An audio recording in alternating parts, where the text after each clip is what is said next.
Bem-vindos para mais um bate-papo, hoje com o pastor Hamilton.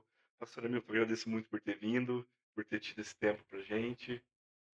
Para começar, a gente sempre pede para a pessoa se apresentar, falar um pouco sobre sua carreira e quem você é. Uma boa noite, Maicon. Uma alegria estar aqui. Quero agradecer a Deus por esta oportunidade e acredito que faltava isso para o nosso cenário aqui paysanduense, esse bate-papo, esse podcast. Eu tenho certeza que eh, já é um sucesso e será cada vez mais. Desejo a você de coração mesmo. Que Deus te abençoe cada vez mais. Você cresça e que este lugar seja abençoado pelo Senhor ao ponto que todos chegarem aqui e se sintam à vontade. Eu sou pastor há 16 anos, com a graça de Deus. Sou formado em teologia por 3 instituições teológicas. A mais importante é a que eu defendo, né, que é presbiterianismo. Eu sou formado pelo Seminário Presbiteriano, onde eu estudei por 4 anos. Sou formado também pela ITAD, sou formado pela Unicesumar em teologia, em algumas pós-graduação.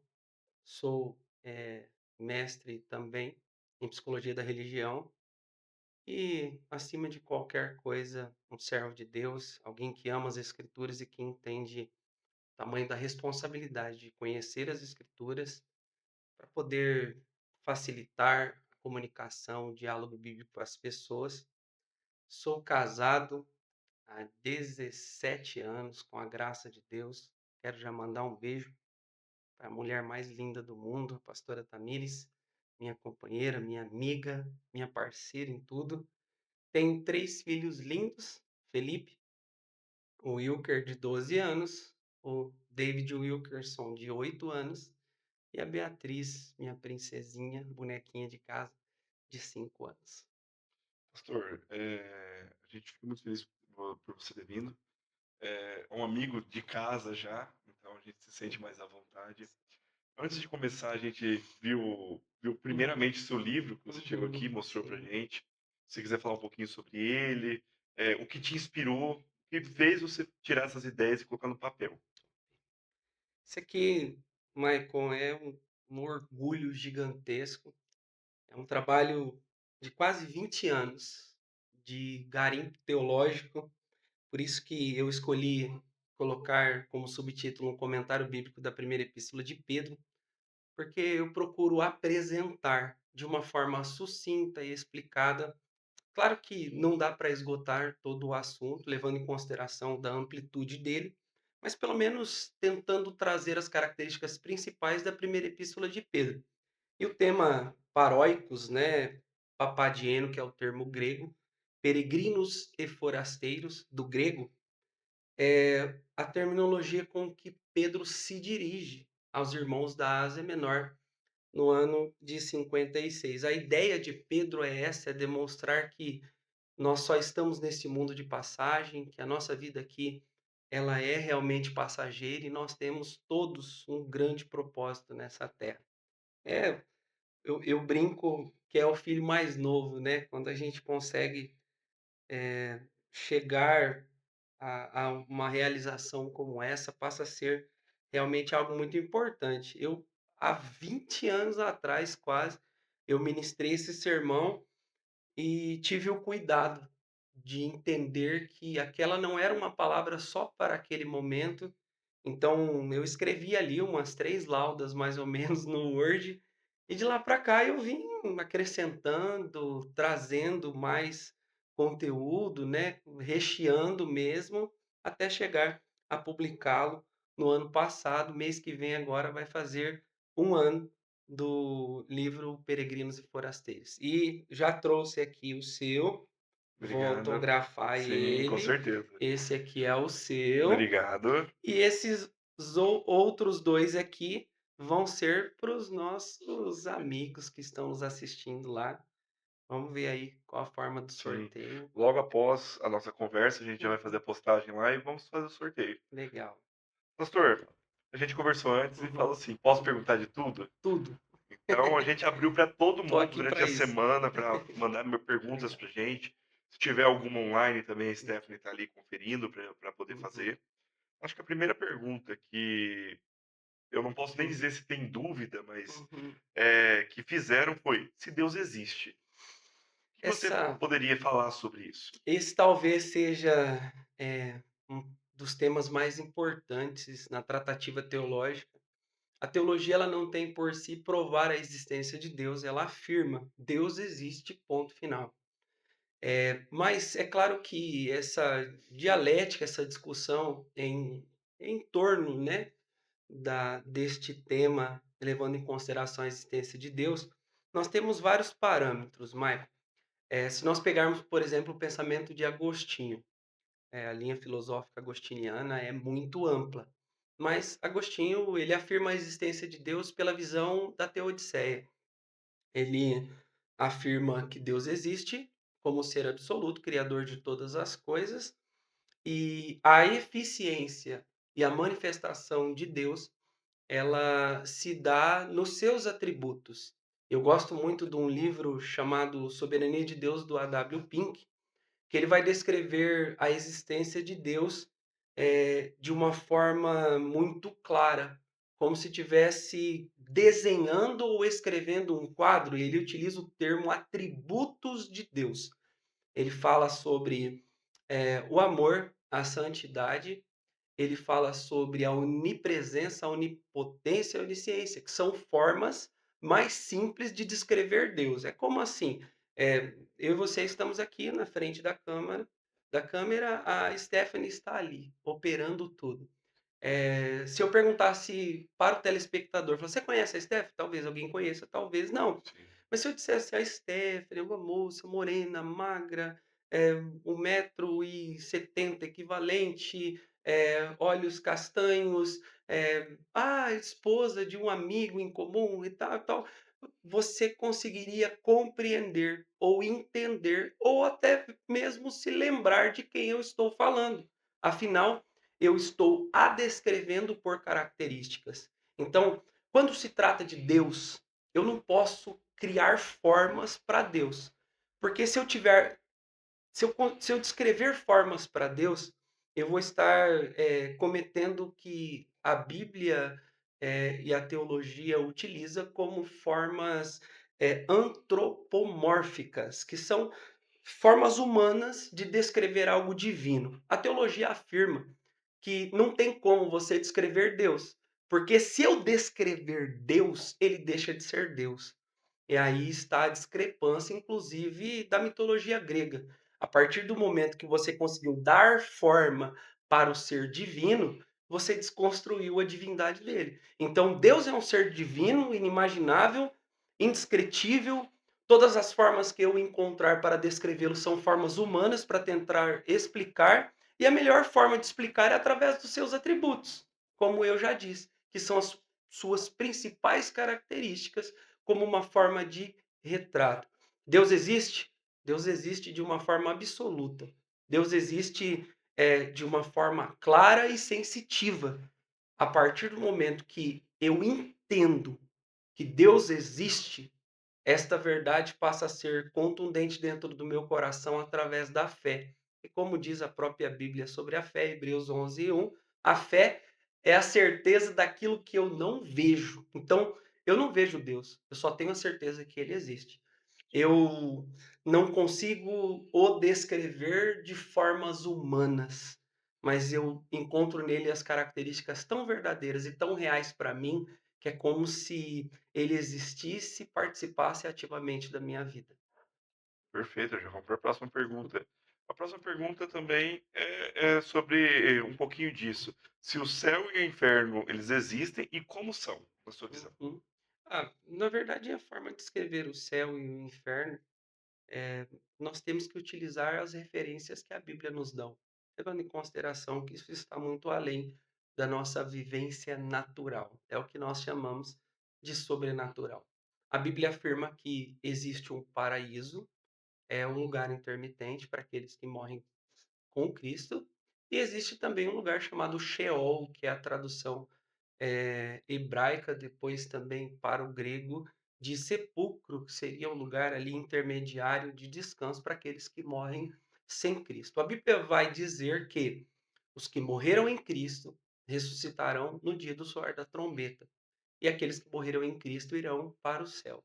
Aqueles que morreram sem Cristo, eles passarão por um julgamento final. Apocalipse capítulo 20, capítulo de número 21, aonde as suas obras serão pesadas. E após esse julgamento, só daí então eles irão para o inferno.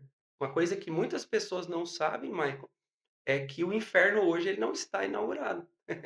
Ele está aguardando este grande dia do tribunal de Cristo, como diz as Escrituras, o julgamento final, para então o juízo final. Primeiro a Bíblia diz que Satanás, a besta e o falso profeta serão lançados lá, e logo após então o decreto divino para os condenados serão enviados para o sofrimento eterno. Talvez seja a melhor tradução aí para inferno.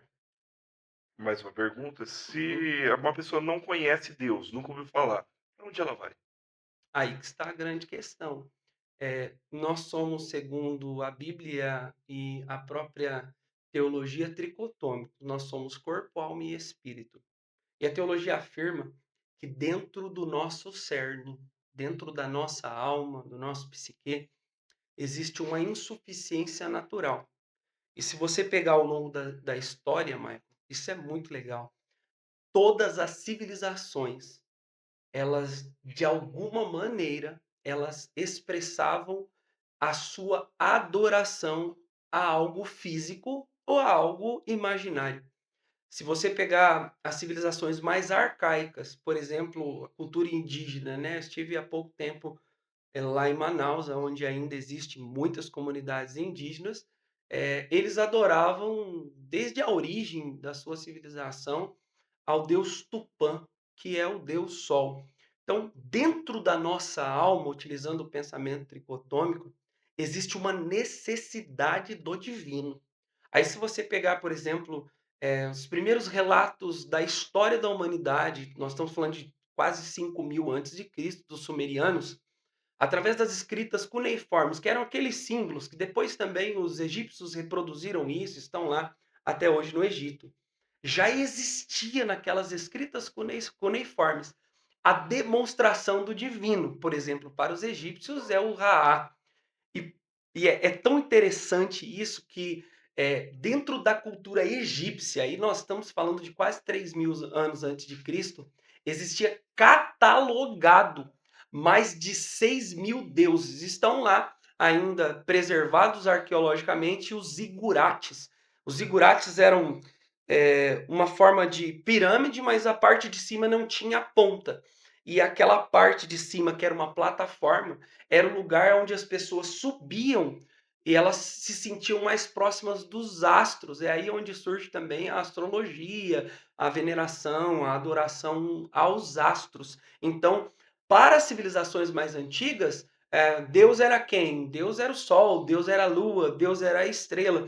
Isso demonstra que nós já nascemos com uma propensão para o divino. Então, tanto aquele que reconhece a Deus como ser divino, ou que reconhece qualquer fenômeno criado por Deus como divino, de uma forma ou de outra, ele está se voltando para um ser superior que o criou, que o trouxe à vida e etc. Então, essa questão de não existe Deus, ela acaba sendo desconstruída, como eu já te disse. Todas Sim, as civilizações, todos os povos na história da humanidade, eles se voltaram a um totem. Eu até gosto muito desse termo, que é utilizado muito dentro da psicologia também, que é a veneração de algo superior, né? Eu crio como um talismã, um instrumento de apego, algo sagrado. E se você for observar, todas as civilizações da história da humanidade tinha algo que eles chamavam de sagrado. Então, o sagrado nasce com o homem. sim. Até vou linkar uma outra pergunta aqui que eu acho que vai ter a ver com isso.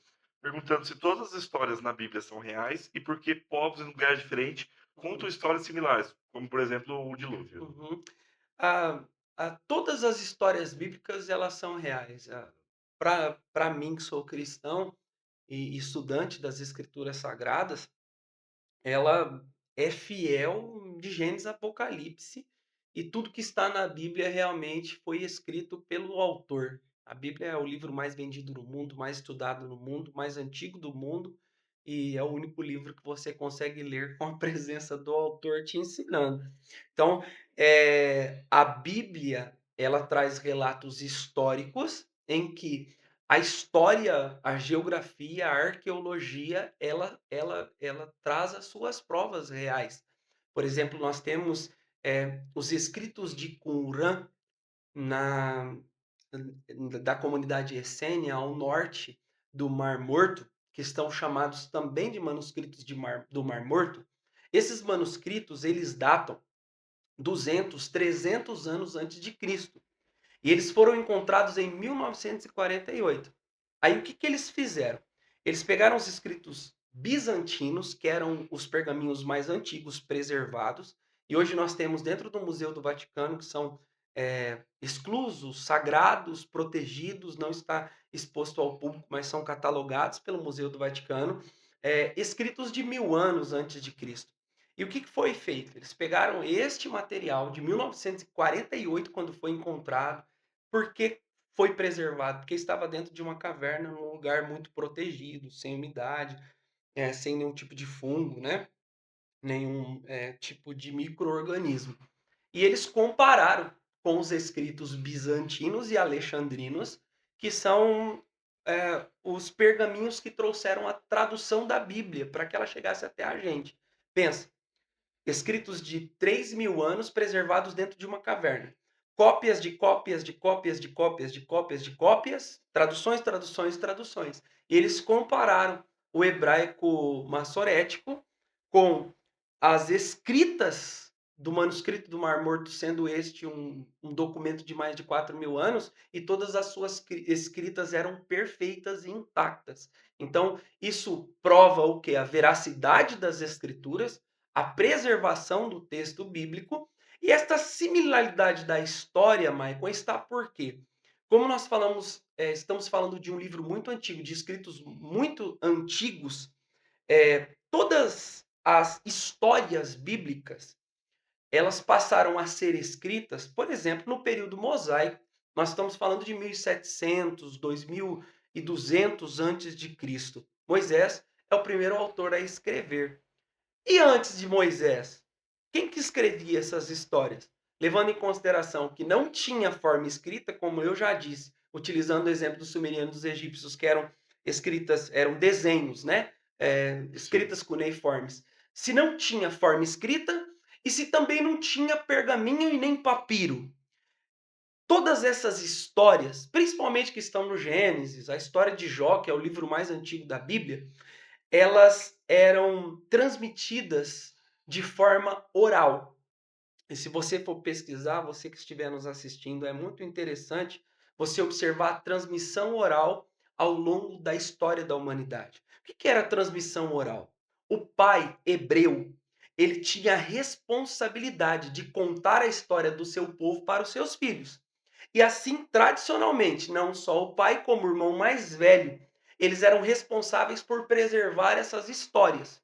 Então, se era uma transmissão oral e não tinha uma forma escrita, com o passar do tempo, quando foi existir a forma escrita, quando passou a existir a forma escrita, então eles passaram a catalogar. Por isso que você vai ver entre muitas civilizações as citações dos textos bíblicos, porque de uma transmissão oral passou a ser algo catalogado. E existe também uma outra forma, mas para responder assim de forma bem completa, levando em consideração a importância, a relevância e a complexibilidade do assunto, existia entre as antigas civilizações o que a história vai chamar de Midrash, que depois vai surgir o período socrático, o período aristotélico. Que eram essas midrashes? Eles sentavam em volta de uma mesa, como eu e você, como nós estamos aqui nesse bate-papo, para dissecar, para discutir um assunto. E através desta midrash também surgiam muitos relatos, muitos comentários. Inclusive, o mais importante, e importante inclusive para a história do cristianismo, é a Talmud. E eu desafio você também que está nos assistindo a pesquisar sobre a Talmud, que você vai ver a riqueza desses documentos milenares. O que, que era Talmud? Eram comentários das histórias dos hebreus. Hoje nós podemos chamar assim, eram comentários bíblicos, como o meu livro aqui é um comentário de Efésios, uma pregação é um comentário da Bíblia. Mas eles foram escritos, redigidos, compilados, espalhados também entre as civilizações. Com isso, claro, preservou-se a história, com isso também você vai ver a história bíblica em outras civilizações, em outros povos e etc. Próxima pergunta é: se Deus andava com as pessoas, como parece na Bíblia, o que aconteceu que parece que a gente não tem mais milagres, não tem mais essa conexão? Uhum. Duas perguntas em uma só aí. Primeiro eu vou responder sobre a comunicação com Deus. A Bíblia vai dizer que no Gênesis, sim, Adão, no período da inocência, para quem é dispensacionalista, ele dialogava com o homem. A partir do pecado de Adão, e aí utilizo o termo também de John Calvino, que diz que houve a depravação total. A partir do pecado de Adão, que é também chamado de pecado original, o homem ele se distanciou de Deus, ele se distanciou de si mesmo, ele se distanciou da natureza. Se a gente for abrir um podcast só para falar sobre esses três temas, Michael, nós teríamos aí uma semana para Uhum. falar. O homem se distanciou de Deus, então a comunicação foi cortada. O homem se distanciou de si mesmo, e você que também que gosta da área psicológica sabe Sim, que o homem vive em busca de se conhecer e o homem se distanciou completamente da natureza. Então nós perdemos a nossa identidade literalmente através do pecado de Adão. E a Bíblia diz que isso será restaurado quando Jesus Cristo vir buscar a sua igreja e se cumprir a plenitude dos tempos. Então o homem vai restaurar esse diálogo com o divino, afinal hoje nós estamos num corpo pecador. Está aí as consequências do pecado original e conforme o termo de Calvino, nós somos depravados totalmente. Como diz Romanos 3, todos os pecados destituídos estão da glória de Deus. Então, a partir do momento que nós nos tornamos pecadores e participantes do pecado de Adão, nós não temos mais este diálogo aberto, este relacionamento aberto com Deus. Agora, afirmar que Deus não continua, não permanece, que os milagres não acontecem, é uma utopia e talvez uma discrepância aí em relação ao conhecimento de Deus e ao cristianismo. Por quê? Porque a Bíblia cita duas maneiras com que Deus permanece fazendo milagres. O primeiro deles é quando o próprio Jesus Cristo nos deu exemplo, ele disse: "Vão ao mundo, vocês vão fazer coisas maiores que eu fiz". A segunda é a afirmação de Paulo que o Senhor também nos deu esta permissão. E a Bíblia fala que ele nos deu essa autoridade para realizar as mesmas obras que ele realizou.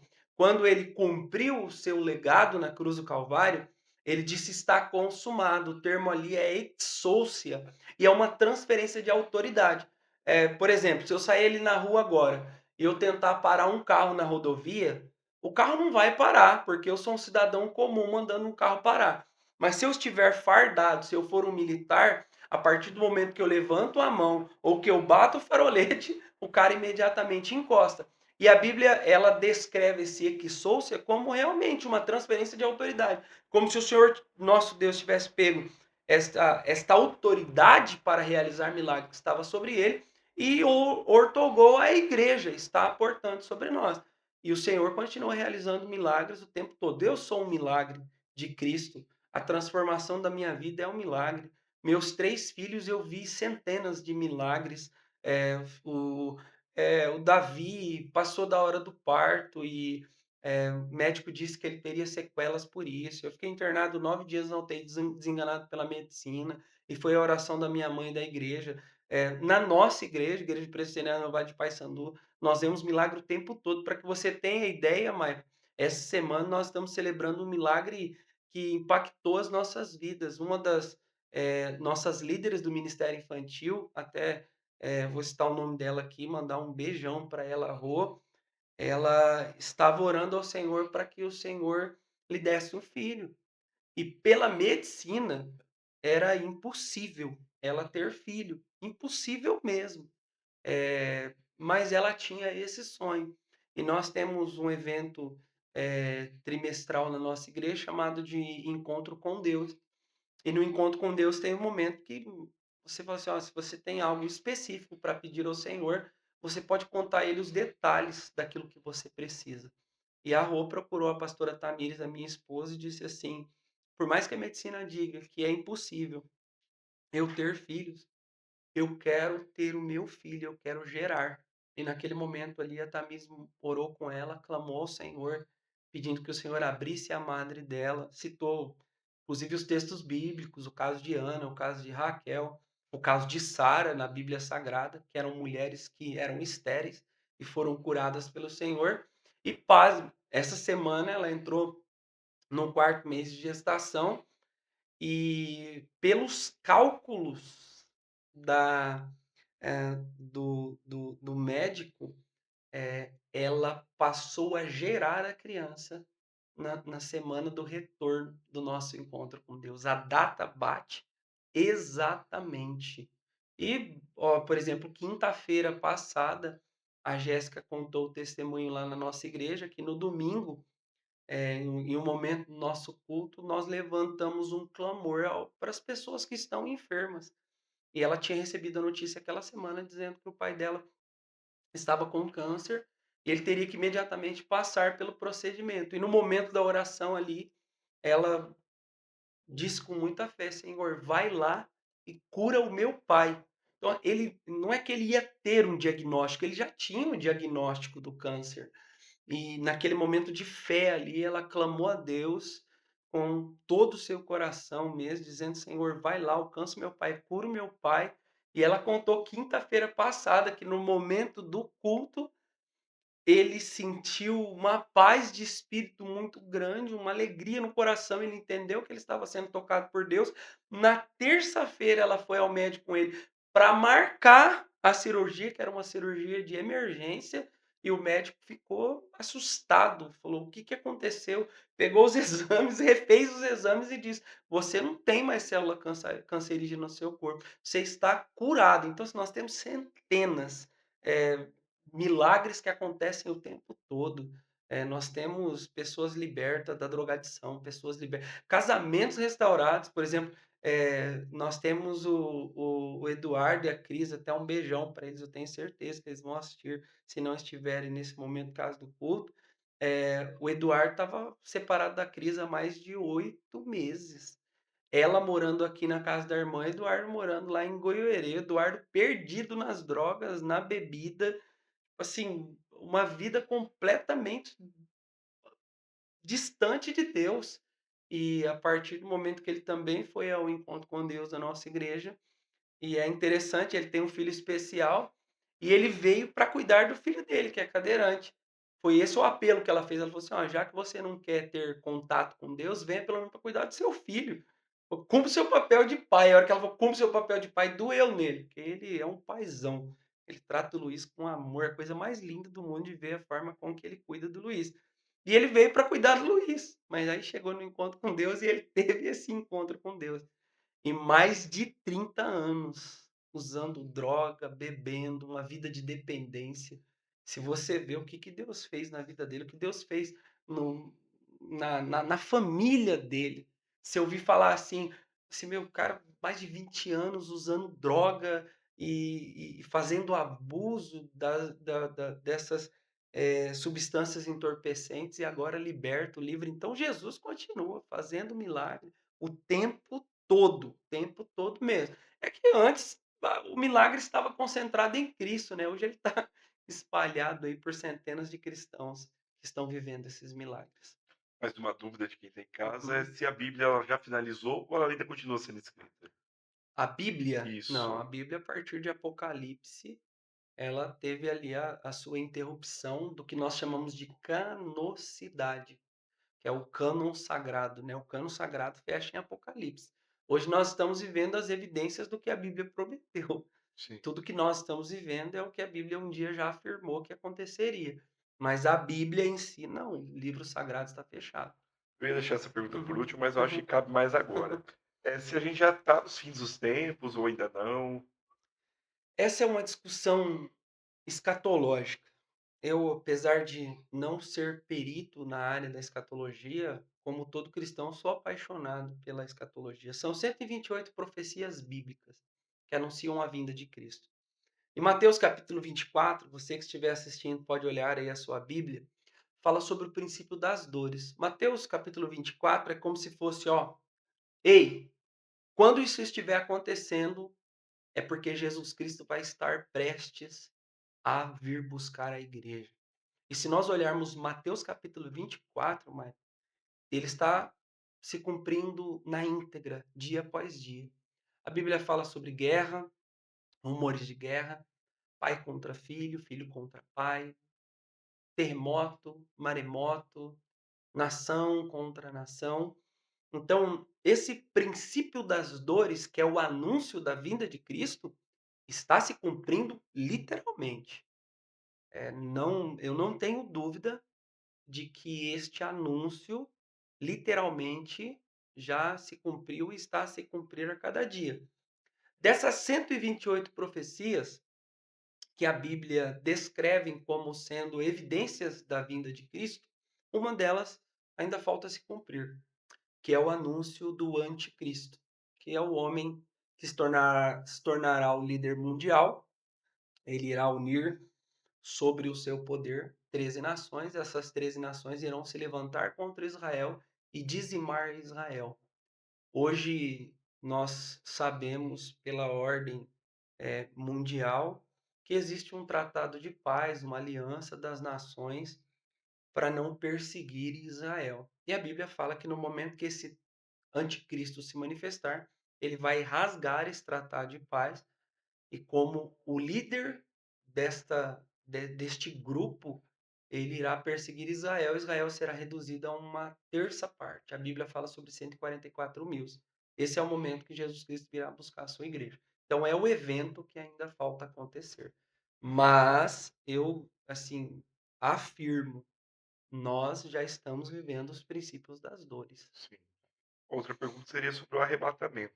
O Uhum. senhor acredita que isso vai acontecer? Se vai ser de corpo e alma, vai ser só a alma? A Bíblia diz que o pó volta para o pó.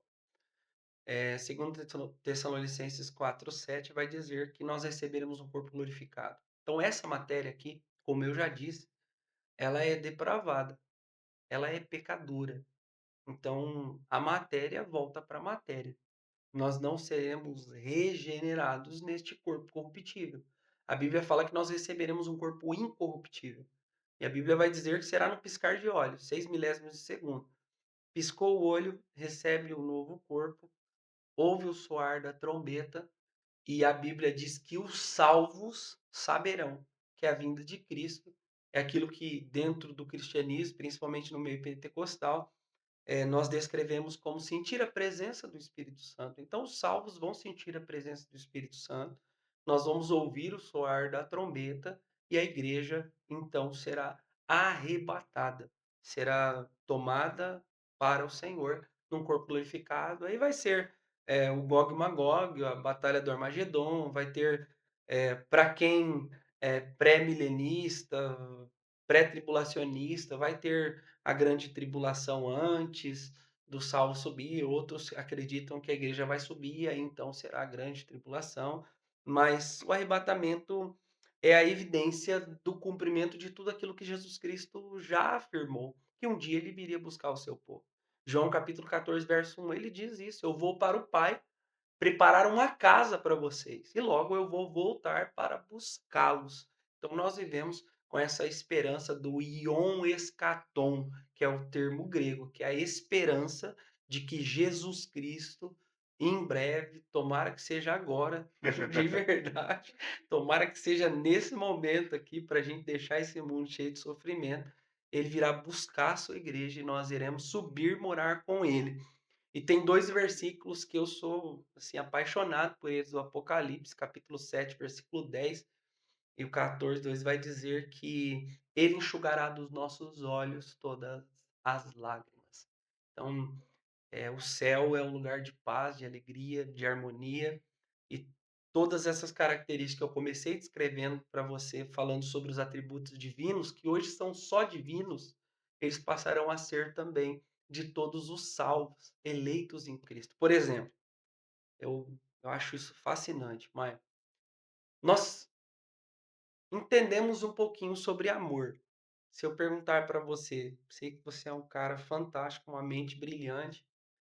Se eu falar assim: "Michael, o que é o amor?", você vai descrever com as suas palavras. Agora, nós não entendemos o amor em sua plenitude. Por quê, Michael? Porque nós temos esta herança do pecado de Adão. Então, o nosso amor, ele está muito ligado à nossa sinapse, às nossas sensações, ao nosso momento, à situação que nós estamos vivendo. O nosso amor, ele é deteriorado pelo pecado de Adão. O amor pleno, o amor verdadeiro, ele só é divino. Então, quando eu descrevo Deus, eu consigo descrever a perfeição do amor. Agora, quando eu vou falar de amor, eu só conheço em partes. Por exemplo, se eu perguntar para você assim: "Michael, você ama sua esposa?", "Claro que eu amo". "Você ama o seu filho?", "Claro que eu amo". Mas se sua esposa, ela te chatear e eu tiver um grau de intimidade muito grande, falar assim: "Ô Michael, você ama sua esposa?", você vai falar assim: "É, pastor, agora eu não tô amando muito não, tô bravo com ela". Fala assim: "Você ama o seu filho?", eu falei: "Eu amo meu filho", mas tem hora que eu vou falar para você, tem hora que dá vontade de falar assim: "Jesus amado, põe a mão nesse menino aqui". Por quê? Porque o nosso sentimento ele é deturpado, ele é deteriorado. Eu gosto muito dessa discussão, Mai, quando se trata, por exemplo, sobre situações hediondas, porque quando a gente fala de amor, fala assim: "Você ama uma pessoa?", fala assim: "Ah, eu amo". E normalmente nós amamos as pessoas que nos convêm. Sim, Agora Deus não, Deus ama sem preconceito. Deus ama, como diz Oséias, capítulo 10, verso 2, ele ama de forma voluntária. E Deus, ele é capaz de amar quem cometeu um crime hediondo. Eu não. sim. No meu instinto natural, se você falar assim: "Ó, aquele camarada ali, por exemplo, ele estuprou e matou uma menina de 6 anos. O que que você deseja para ele?", "Rapaz, eu desejo que ele O ódio já morra vem, de né. sede". Sim, Não é? sim. Porque a gente é levado pelo instinto humano, o senso de justiça que nós temos. Mas Deus é capaz de amar ele. Tem até uma brincadeira que as pessoas falam que nosso senso de justiça é meio que vingança, né. E aí que tá a grande questão, porque Deus ele é perfeito. E Deus ele é perfeito. Ele é tão perfeito que ele poderia julgar um indivíduo desse, porque eu não, eu sou imperfeito, eu posso não cometer o mesmo erro que ele cometeu, mas eu vou cometer erros similares, parecidos, né? Injustiças, relapsos, declínios morais, né? Isso é natural do nosso instinto humano. Agora Deus não, Deus ele é pleno. Inclusive uma vez falando sobre amor, e foi uma experiência muito legal, porque quando você discursa sobre amor, é muito fácil, porque daí você trata sobre o amor divino, que nos amou de tal maneira e deu seu filho e tal. Aí nós estávamos num grupo de umas 25 pessoas, nós chamamos isso de célula, né? Na nossa célula, a mulher falou assim: "Pastor, você está falando sobre amor. Mas, você é capaz de matar, um estuprador? Ou de amar um estuprador?" Eu falei para ela assim: "Olha, se eu pegá-lo no ato, do estupro, eu sei que o meu senso de justiça vai falar muito mais forte. Eu não sei como que eu vou reagir. Eu até peço a Deus para me Sim. guardar para não viver nunca uma situação como essa". Aí ela falou assim pra mim: "Tá, e você tá falando de amor. E Deus é capaz de amar um estuprador como esse, mesmo ele tendo feito algo tão grave?"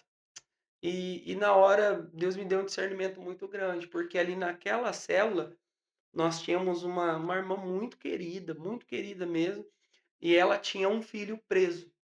E o outro filho dela, um exemplo de ser humano. E aí eu voltei para ela, vou usar um nome figurativo, que não é um nome por questão ética, eu falei assim: "Irmã Maria, você ama o seu filho?", vou utilizar também 2 nomes pejorativos aqui. "Você ama o seu filho José?", ela falou assim: "Ah, eu amo". "Por que que você ama ele?". "Ah, ele é um homem trabalhador, um homem honesto, um pai de família", inclusive ele era funileiro na época. Aí eu falei assim: "E o seu outro filho, o Antônio, você ama ele?". Ela falou: "Ah, eu amo ele também". E falou: "Por que que você ama ele?". Falou: "Ah, mesmo ele tendo cometido o erro, ele é o meu filho, e eu amo ele com todo o amor do mundo".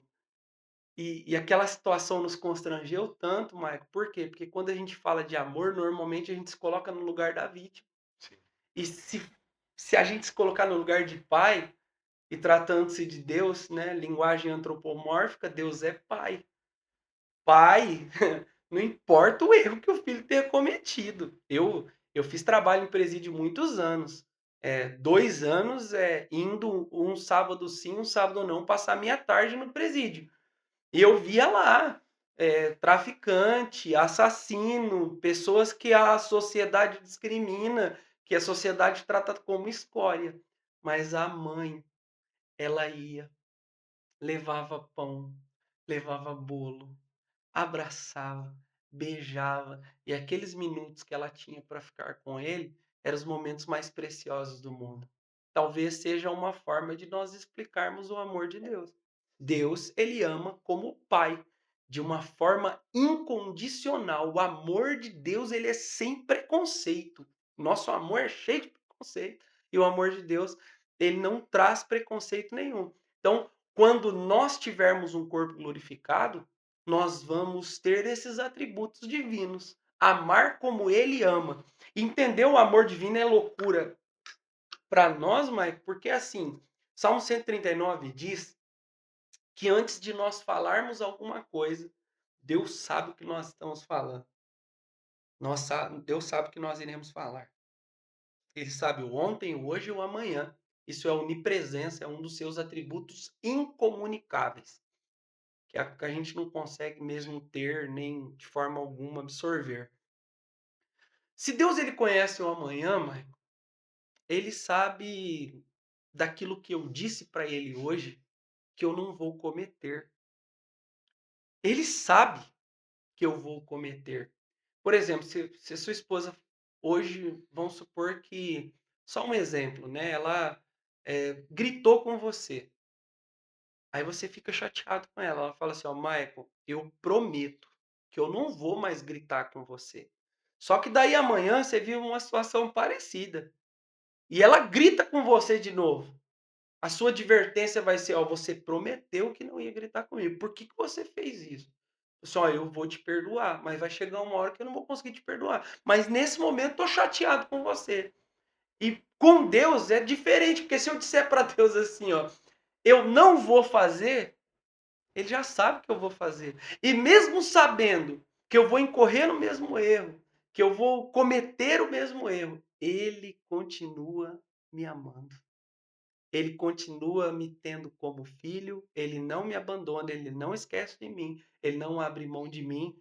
E todas as vezes que eu vou em busca desse amor, eu percebo que esse amor é muito maior do que eu compreendi.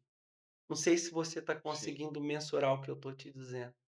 Nesses mais de 20 anos de caminhada cristã, 24 anos propriamente, Michael, eu percebo nitidamente isso. Todas as vezes que eu consigo ter a percepção do amor divino, eu percebo que o amor dele por mim é muito maior do que eu imaginei. Porque só ele pode fazer o que ele faz, só ele pode me dar o que ele me dá, só ele pode não me dar o que eu mereço, porque eu mereço justiça. Eu sou fraco, eu sou falho, eu sou pecador. Minha mente, ela é terrível, mano. Não é? Sim. Tem dia, por exemplo, vamos dar situação de trânsito, tem dia que, meu Deus do céu, eh, você tá ali dirigindo o carro e bravo, nervoso, irado, e e Deus continua me amando, independente das minhas fraquezas, mesmo sabendo dos meus erros, dos meus pensamentos ruins, Ele continua me amando. E Ele me ama muito mais do que eu mereço, muito mais do que eu mereço, porque Ele me dá coisas que eu nunca sonhei ter, e é prova do amor dele todos os dias por mim. Acho que a gente chega numa pergunta que eu até não coloquei aqui. Aham. Só uma coisinha, Uhum. antes de você fazer outra pergunta. Hum, Quantas perguntas ainda tem? mais três. A gente conseguiu entrar ao vivo. Estamos ao vivo agora, porém no outro link. Se o pastor quiser compartilhar com a gente o link novo. Tá aqui, ó. Compartilha aí.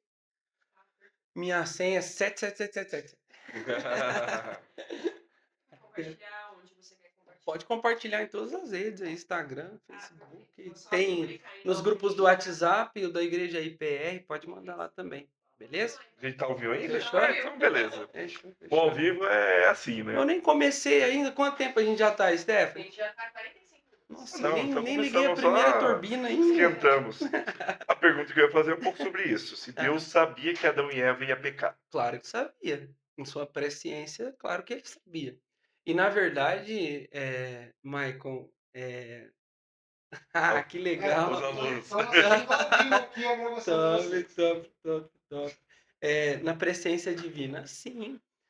O homem foi feito do pó da terra para ele reconhecer o seu estado pecaminoso.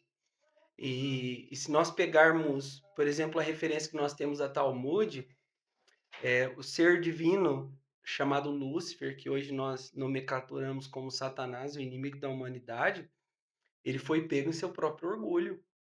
E o pecado humano é que faz primeiro com que eu reconheça que eu sou pecador, essa matéria, né? Que nem Paulo diz, o que eu quero fazer eu não faço e o que eu não quero eu estou sempre fazendo. Então, no pecado original, e como diz, eu gosto muito de Wayne Grudem, ele diz que a, a manifestação da glória de Deus. Por quê? Porque eu estou preso a um corpo pecador.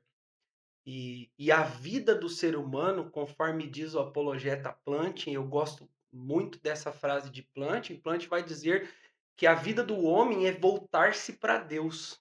Ou seja, o homem nasce distante de Deus e a vida do homem é estar o tempo todo em busca de Deus. Então, a única maneira de eu voltar para Deus, viver em arrependimento, que é esse o termo que a Bíblia diz, é reconhecendo o meu estado pecaminoso, é reconhecendo que eu sou pecador. Então, o pecado original é sim, se você ler, por exemplo, como eu já citei, a Teodiceia de Agostinho, você vai entender que o pecado é o mal, né? Que é o pensamento da Teodiceia, ele é a ausência do bem. Então, a nossa vida é essa: é lutar contra o pecado original, que é fruto dos nossos relapsos pecaminosos, e viver em busca de Deus, lutando contra essa natureza pecaminosa. Agora a gente vai para as perguntas mais estranhas, que foi Bora, bora, bora, aquele bora. nosso amigo ateu que eu falei que o senhor fez. Ah, Ele perguntou se só existe a raça humana como criação de Deus. Como posso dizer? aham, A nós aqui na Terra. aham. A ufologia vai ter muitos pensamentos, muitas discussões. Eu vou utilizar o que nós temos como parâmetro principal, é as escrituras sagradas. A Bíblia vai narrar a história do homem, a forma que o homem foi criado, sua existência, sua subsistência, sua preservação aqui na face dessa terra. A Bíblia não nos permite, não nos dá nenhum tipo de vertente para pensarmos em uma vida fora do planeta Terra, em uma raça que não seja a raça humana. Então, eu não tenho nenhum parâmetro bíblico para afirmar isso. Sim. Não tem como você olhar para as escrituras e afirmar isso. A outra pergunta que ele fez foi sobre. Agora, deixa Assim, eu pegar um adeno aí já também em cima dessa resposta.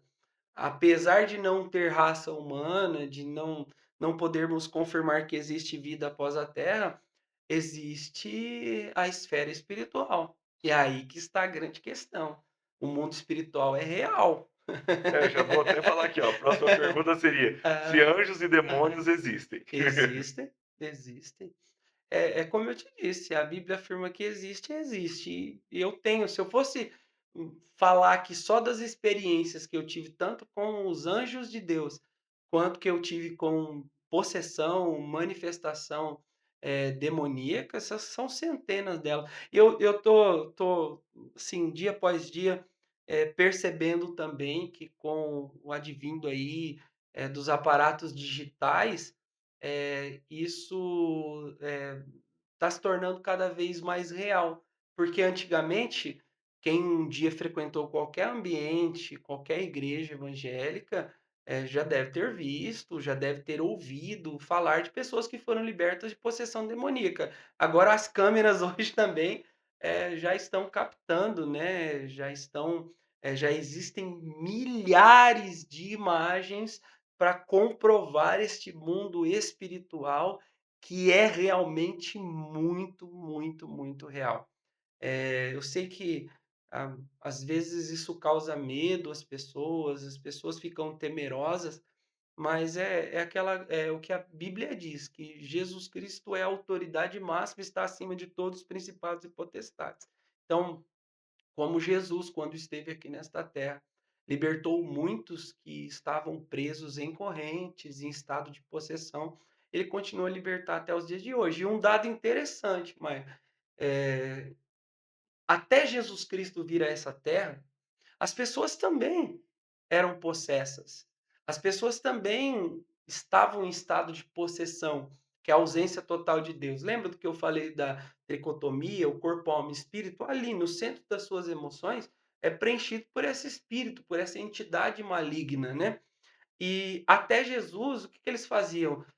Experimentos, o uso de, sábios da época, procuravam os recursos humanos para tentar sanar ou talvez até suprir esse estado de possessão. E a partir de Jesus, toda a autoridade está no nome de Jesus, tanto que ele mesmo diz: "Vão, expulsa os demônios, eles vão se submeter, se subjugar ao nome de Cristo". Eu, como pastor, eu já tive milhares, milhares e milhares e milhares de experiência com pessoas sendo libertas do espírito maligno, libertas de possessão.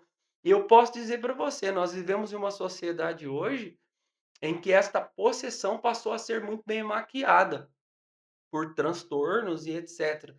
E eu sei que você também estudou a área psíquica, ao ponto de afirmar, como eu sou mestre em psicologia da religião, uma das nossas matérias tratou esse tema. Existe o transtorno psicológico, existe aí os surtos psicóticos, esquizofrenias e etc. E existe a manifestação diabólica, demoníaca. O transtorno você vai tratar com fármaco psicotrópico. E a possessão demoníaca é no nome de Jesus. Não adianta você dar fármaco. Eu tive uma experiência uma vez de uma mulher que estava há 10 dias à base de fármaco, ao ponto do hospital psiquiátrico mandar ela para casa e falar: não tem mais o que fazer para essa mulher. Eu chegar na casa dela, ela conversando com o esposo, conversando com o irmão, e eu fui lá a pedido de um amigo. Quando eu cheguei, a Bíblia fala sobre o dom de discernimento de espírito, 1 Coríntios capítulo de número 12, a partir do verso de número 9, e nitidamente eu vi que aquilo ali era um espírito e com uma hora de oração ali, aquela pessoa foi liberta. E aquela questão, até o efeito dos tarja preta que ela estava tomando, foi embora a partir do momento que ela foi liberta. E é como eu disse, teria centenas de casos para citar aqui. Então, aquilo que o remédio não trata, Jesus trata. Uma dúvida agora minha. E qual que seria a missão ou a vontade desses demônios de fazer essa possessão? A Bíblia já decretou o fim de Satanás e dos seus demônios. A Bíblia diz que no arrebatamento, na vinda de Cristo, Satanás terá o seu juízo, né? A ele é inferno. Ele já está condenado pelas escrituras e para ele não há perdão.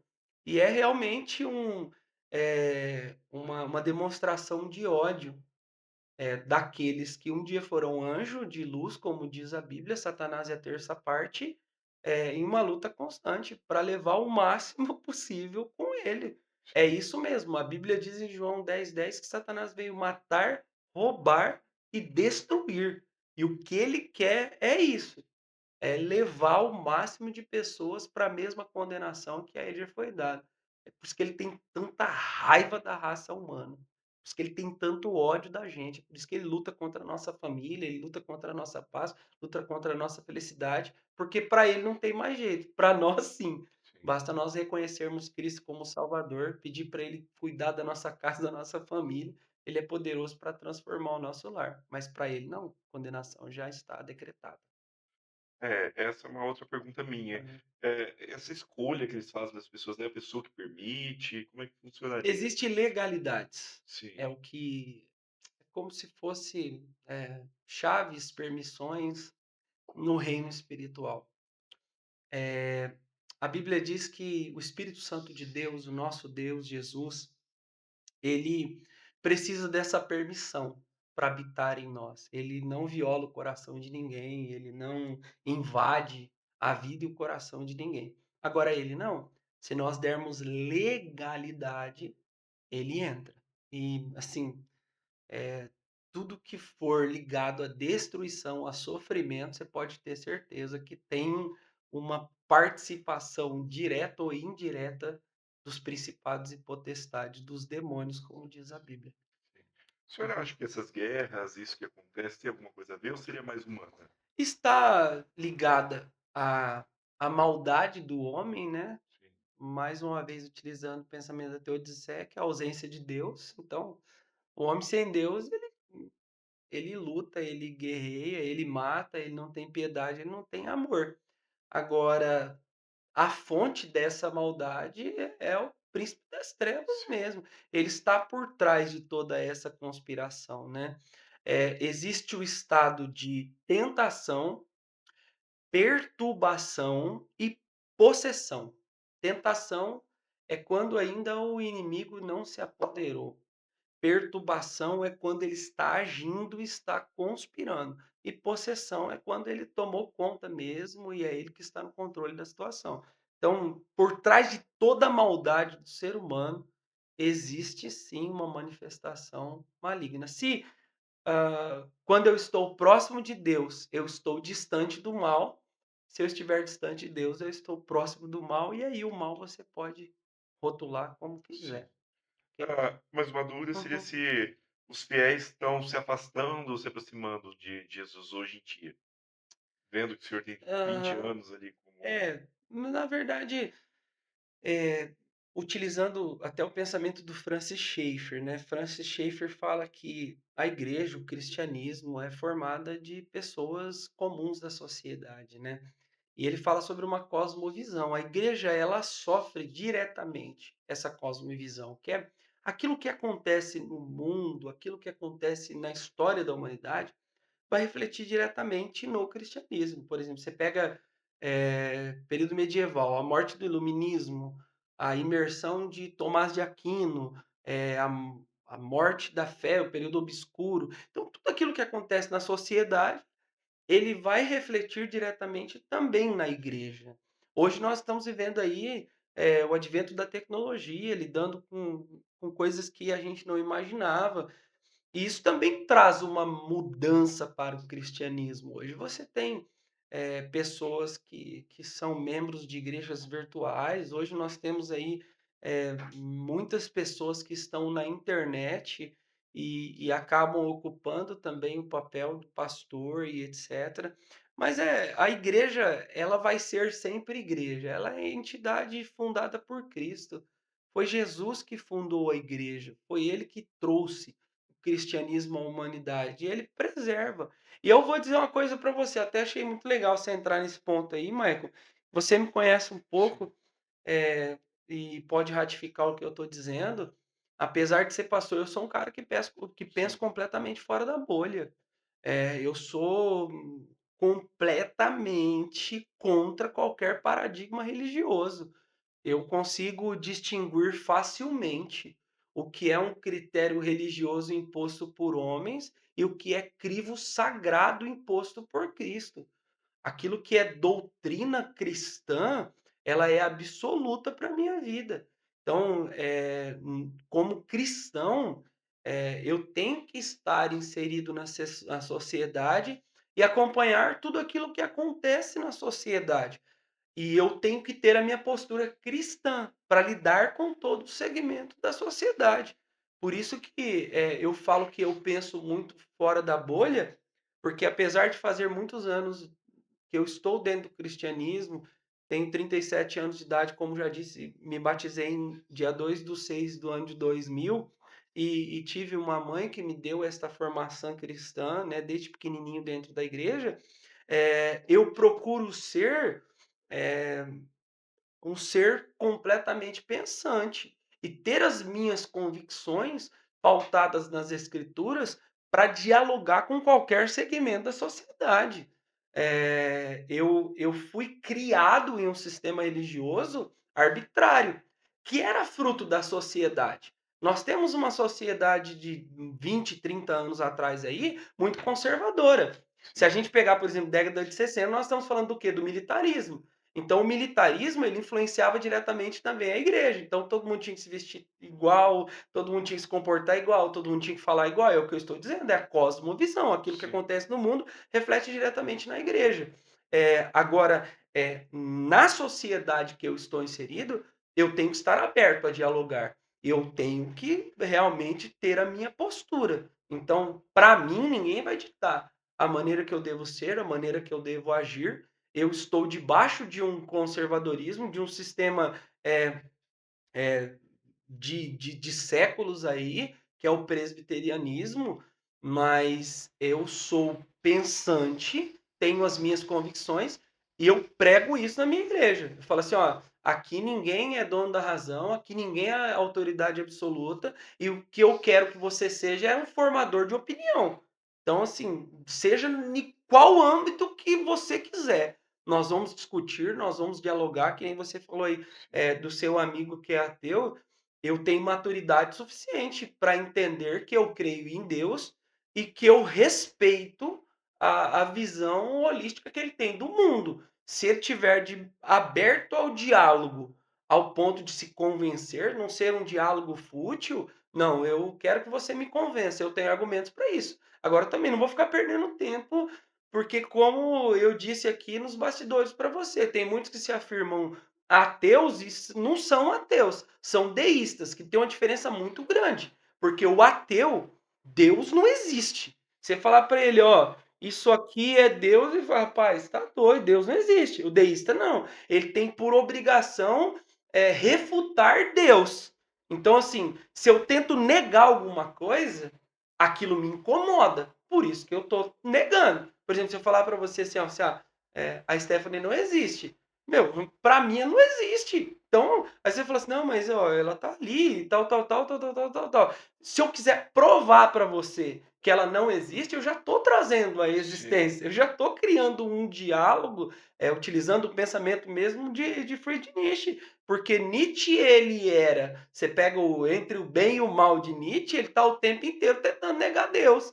E se eu tô tentando negar, se eu falar para você assim, ó, um exemplo, né, falar assim, a Toyota é a melhor caminhonete, a Hilux. Você vai falar, não, a Hilux não é. Tem melhor, tem melhor. A gente vai ficar discutindo o dia inteiro. Eu não vou te convencer. Essa é uma convicção que você já tem. Agora, se não existe realmente, eu sou maduro o suficiente para dialogar com você ao ponto de tentar te convencer ou também permitir que você me convença de muitas coisas. E aí isso vale para todos os âmbitos. Isso vale para o âmbito político, isso vale para o âmbito musical, isso vale para tudo. Por muito tempo, Michael, a igreja ela se tornou tão conservadora que ela acabou abrindo mão desses diálogos.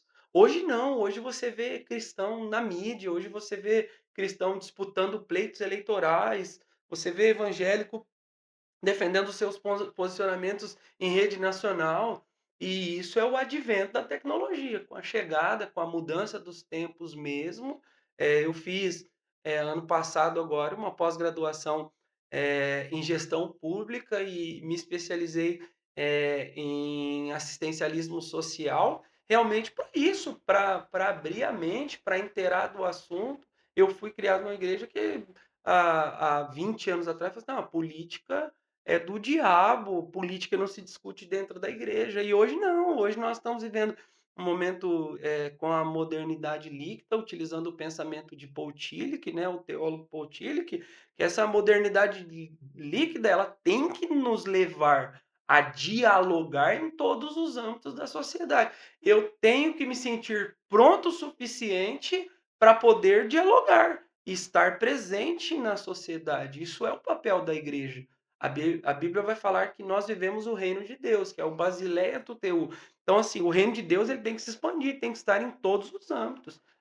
Por exemplo, eu amo futebol, eu estou no campo de futebol, eu estou acompanhando o dia a dia do futebol, eu tenho N amigos, cristãos e não cristãos. O que vai me diferenciar realmente é os meus princípios, eles são inegociáveis.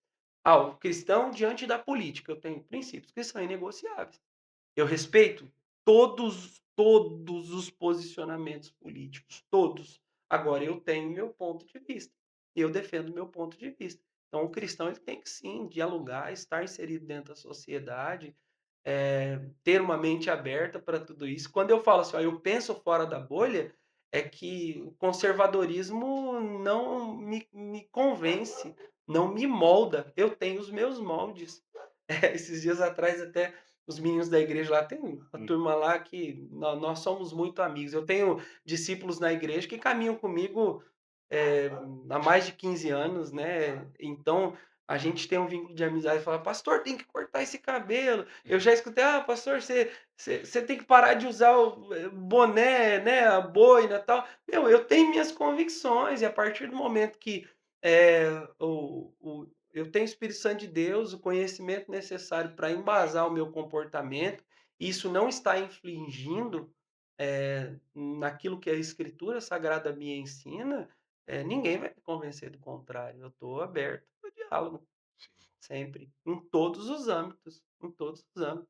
Posso dizer assim, tratando-se do assunto da política dos últimos anos, isso é algo que o Brasil, houve um despertamento geral, né. Por exemplo, hoje você pega aí, o assunto do momento mais falado na internet é as eleições da cidade de São Paulo. sim, Né, então assim, hoje você tem que estar a par do que está acontecendo e ter sua opinião, ter sua convicção sobre tudo o que acontece, estar, politizado, né, eu gosto muito desse termo.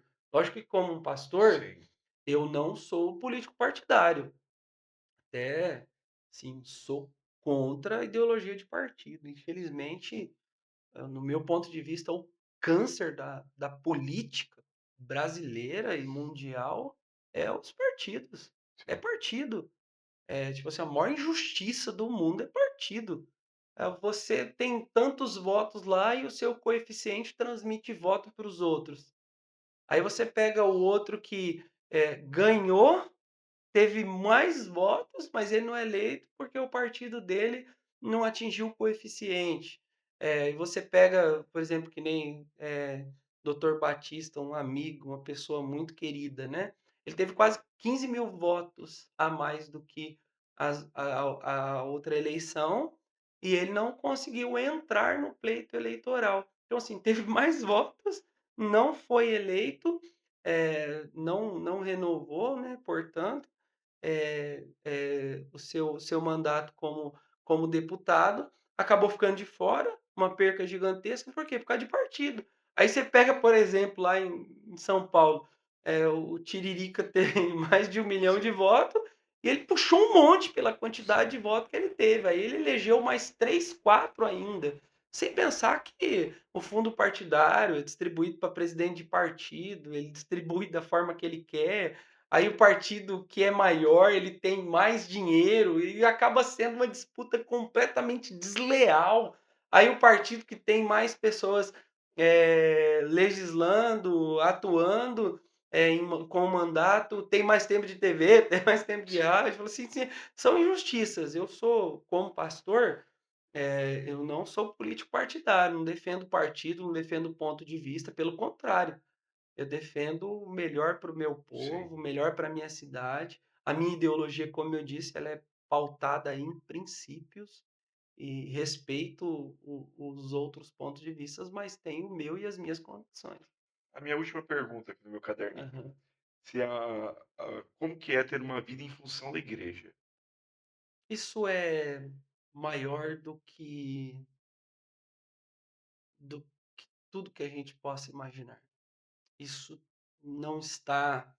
sobre o meu domínio, não está sobre o meu governo. Eu, quando era menino, sonhava em ser jogador de futebol. Tive um envolvimento depois, além do futebol, com o exército. Pensei em seguir carreira militar, mas o chamado divino foi maior do que todas as outras experiências que eu tive na minha vida. É como o próprio Paulo diz, falou assim, eu não vivo eu, Cristo vive em mim. Quando Paulo, em Atos 16, ele ouve a voz de Deus dizendo, passa a Macedônia e ajuda-nos. Isso é muito maior do que eu tenho domínio, do que eu tenho controle. Eu compreendi que eu tinha um chamado divino, mas com 10 anos de idade. Foi no leito de morte do meu pastor, o fundador da Igreja Presbiteriana Renovada em Marília, a igreja que eu fui criado. E eu fui com a minha mãe visitá-lo, ele estava com câncer já no estado terminal. E na verdade eu fui com a minha mãe para orar por ele, para levar um consolo ali para ele. Eu lembro como se fosse hoje, ele estava virado para o canto da parede, na enfermaria, na maca, deitadinho, até assim, sentindo bastante dor. E minha mãe chegou, tocou no ombro dele, estava bem magrinho, falou, pastor Amador, ele virou para ela, pô, Marta. Aí minha mãe começou a chorar, porque viu ele magrinho, eu também tinha um carinho muito grande por ele, pra você ver, eu tinha 10 anos, eu tenho memórias vivas dele. E ele virou, pôs a mão na minha cabeça e falou assim, Marta, fica tranquila, a vida é assim. Deus leva um pastor, mas ele já está preparando outro. Eu tinha 10 anos de idade. E é que nem eu disse, fui jogar bola, fui viver os meus sonhos, pensando que eu tinha domínio, né, sobre a minha vida, sobre aquilo que eu queria fazer. E é como José, com 17 anos de idade, né? Ele não teve poder de decisão. A Bíblia diz que ele foi levado ao Egito para ser governador. E eu também não tive decisão. Eu, inclusive, relutei muito contra isso. Relutei muito, muito mesmo. Procurei outros caminhos e tentei outras maneiras, mas isso é muito maior do que eu. É, isso é muito mais forte do que minhas convicções, o amor, a compaixão, a dedicação ao reino de Deus. Quando eu falo sobre as Escrituras Sagradas, eu sou apaixonado pela Bíblia. E isso é muito forte dentro de mim. Eu sou apaixonado por alma. Você conhece um pouquinho da minha história, do meu legado, daquilo que eu procuro fazer no dia a dia, desde que eu me entendo como cristão, e aí eu coloco desde meus 14 anos de idade, a minha vida é em prol de Cristo, é pelo serviço de Cristo. Isso é mais forte que eu. Tem dia que eu estou cansado, tem dia que eh, eu falo assim, não, hoje eu não quero fazer tal coisa, só que é muito mais forte que eu. Eu estava até falando domingo na igreja, eu falei assim, eu saio de férias porque minha família mora longe. Então, a gente sente saudade do pai, da mãe, dos sobrinhos, das irmãs, né? Mas eu não tiro férias do meu chamado, isso é o que eu sou, é minha identidade. Então eu vou para Marília lá visitar os familiares, eu prego nas igrejas que eu conheço, eu saio de férias, a hora que eu vejo, eu estou no posto de gasolina, orando por alguém, falando do amor de Cristo para alguém. E isso para mim não é profissão, isso para mim não é sacrifício, isso para mim é prazeroso. Eu prego no mínimo 2 vezes por semana, eu leciono, tanto na faculdade como nos 2 seminários. Eu vou falar uma coisa para você, assim, de coração, a mesma sensação que eu tenho, jogando futebol, fazendo um gol, é a mesma sensação que eu tenho quando eu desço do púlpito. Eu para subir num púlpito para ministrar, é como hoje vim aqui falar daquilo que eu amo, falar das escrituras, responder você podia fazer para mim aí mais umas 1000 perguntas como essa, isso é o que me inspira, essa é minha essência, essa é minha identidade, é isso que eu amo, é isso que eu tenho prazer, é isso que eu tenho alegria, é o que me faz subexistir. É muito maior do que qualquer coisa. Eu me considero, assim, privilegiado por Deus, privilegiado. Eu tenho muito mais do que eu sonhei um dia. Você conhece um pouquinho da minha origem. Eu tive a origem muito simples. Nós fomos criados, periferia do interior de São Paulo. Eh, assim, perdi muitos amigos para as drogas, perdi muitos amigos para o crime. Tenho marcas, assim, no meu coração da minha infância, de saudade. Pessoas que eram importantes para mim, eu acabei perdendo para o mundo do crime e foi isso que me fez absorver e entender que eu tinha uma missão nessa terra e eu luto todos os dias. Todos os dias eu acordo, convicto que esta é minha missão e enquanto eu respirar, eu vou lutar para arrancar essas pessoas que estão presas nas garras do diabo. Eu tenho um lema comigo: se um dia forem me condenar por um ato, que me condenem por excesso de amor, por ter feito papel de bobo, por ter amado, por ter se dedicado por quem não merecia, mas nunca por amor. Meu celular é aberto, minhas redes sociais é abertas, o tempo todo, pessoas fazendo perguntas, pessoas querendo saber, pessoas pedindo ajuda. Eu, assim, não me lembro. Quem me conhece, convive comigo, sabe, não me lembro de um dia da minha vida que eu tenha deitado na cama sabendo que eu tinha um desafio, que eu tinha uma missão nessa terra. Acordei foi muitas vezes à noite, peguei muitas vezes o leite das crianças em casa para levar para a família necessitada. Isso é o que eu sou, é o que eu amo fazer, é é o que eu amo, eh, é o que me faz existir, é o que me faz me entender como alguém que nasceu nesse mundo para isso, para isso. E enquanto eu puder, eu vou estar estudando, tentando aprender alguma coisa da Bíblia e lutando pelas pessoas que estão perdidas, tentando tornar uma sociedade melhor, tentando tornar minha cidade melhor. Hoje eu posso dizer, eu amo Paysandu.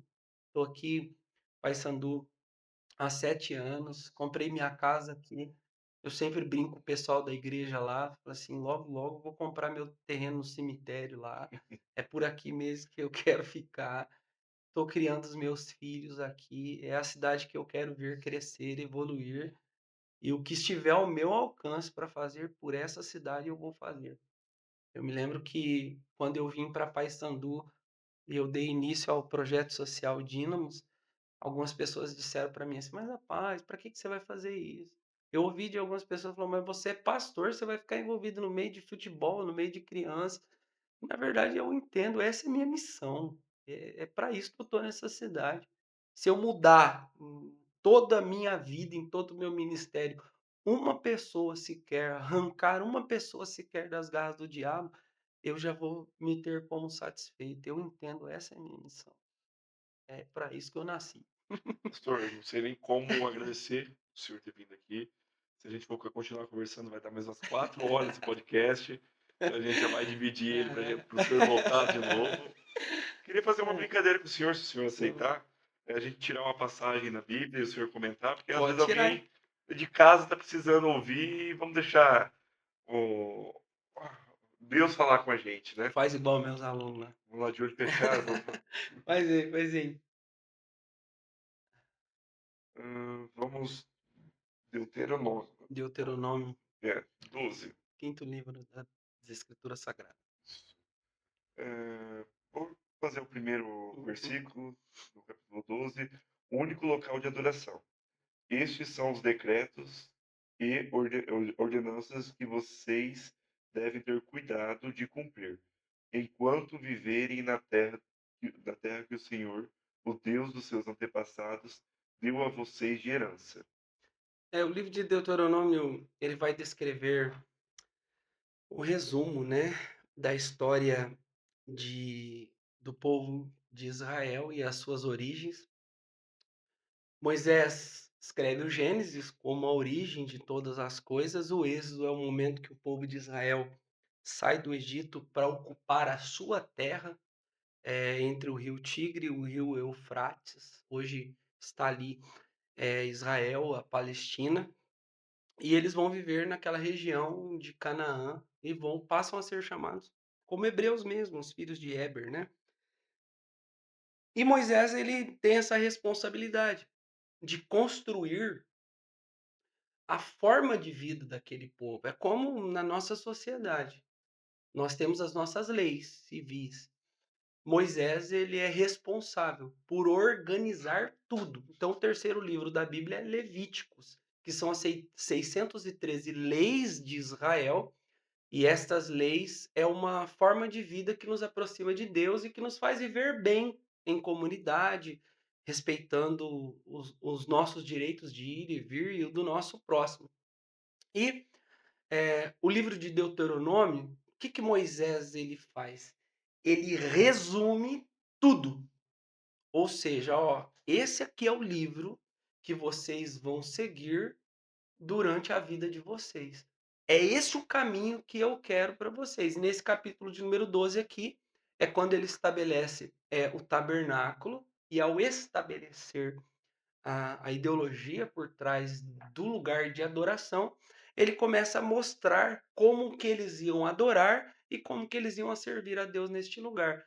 Então, o livro de Deuteronômio é o resumo desta forma organizada de viver, e o capítulo 12 está falando realmente como adorar a Deus, como servir a Deus e como o povo de Israel deveria seguir a partir de então.